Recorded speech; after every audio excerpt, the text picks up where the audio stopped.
Je suis Gurvan Herman, je suis enseignant-chercheur en modélisation mathématique et analyse de données de santé. Je travaille notamment au sein de l'Institut hospitalo-universitaire PRISM, en collaboration avec Gustave Roussy, pour essayer de lutter contre le cancer.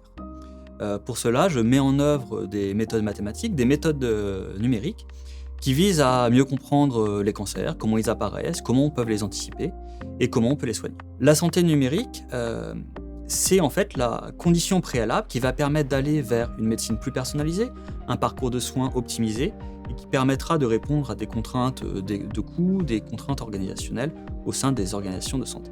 Aujourd'hui, il y a plusieurs freins au projet de santé numérique. La santé a des contraintes très spécifiques, des contraintes réglementaires notamment, et il manque des acteurs, des professionnels du secteur qui sont capables à la fois de comprendre les enjeux spécifiques de la santé et à la fois d'avoir suffisamment de recul technique sur les méthodes du numérique, à la fois les algorithmes, les méthodes d'intelligence artificielle, les modèles mathématiques et les méthodes informatiques. Ce master spécialisé santé numérique proposé par Centrale Supélec est différent parce qu'on va vraiment essayer d'avoir des cours qui ne sont pas indépendants les uns des autres, mais vraiment liés ensemble, notamment via pas mal de cas pratiques, beaucoup de projets interdisciplinaires.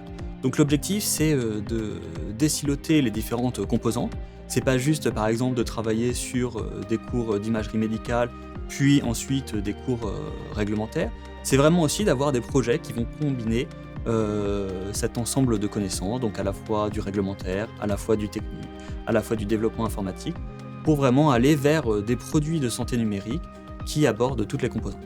À la fin de cette formation, le participant saura non seulement déployer des algorithmes d'intelligence artificielle, mais il pourra aussi réussir à dialoguer avec tous les acteurs de la santé numérique.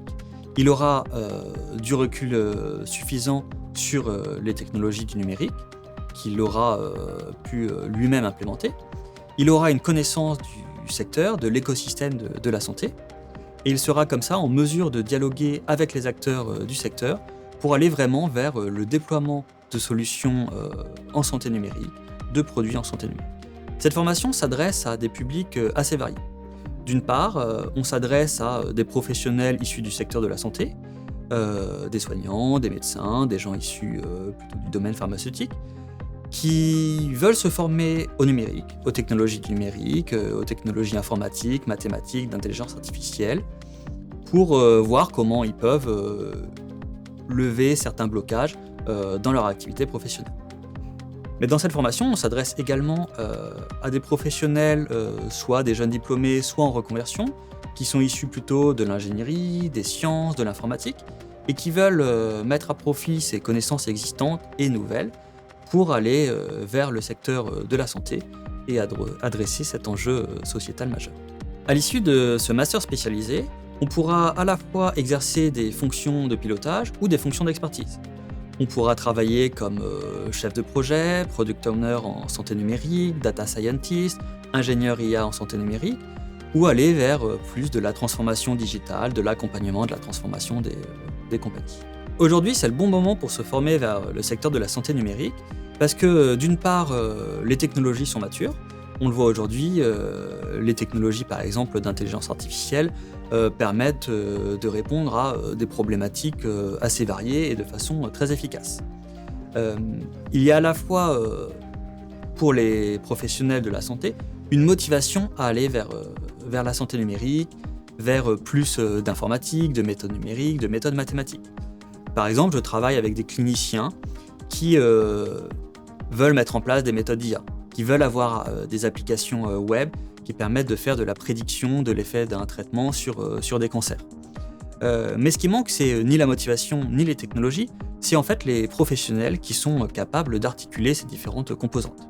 Et donc c'est le bon moment d'aller vers cette formation, parce que c'est le moment où il y a un besoin qui est reconnu pour les acteurs du secteur, qui est reconnu à l'échelle nationale, et des technologies qui permettent en fait déjà d'exercer ces métiers. Un autre élément aussi important, c'est que cette formation, donc proposée par Centrale Supélec, elle est également dans un schéma plus global, plus national. Notamment, cette formation bénéficie d'une aide nationale et s'inscrit dans un cadre de formation un peu plus vaste, parce que justement, il y a au niveau de l'État une reconnaissance de ce besoin de former des professionnels dans la santé numérique. Et actuellement, on manque de ce profil.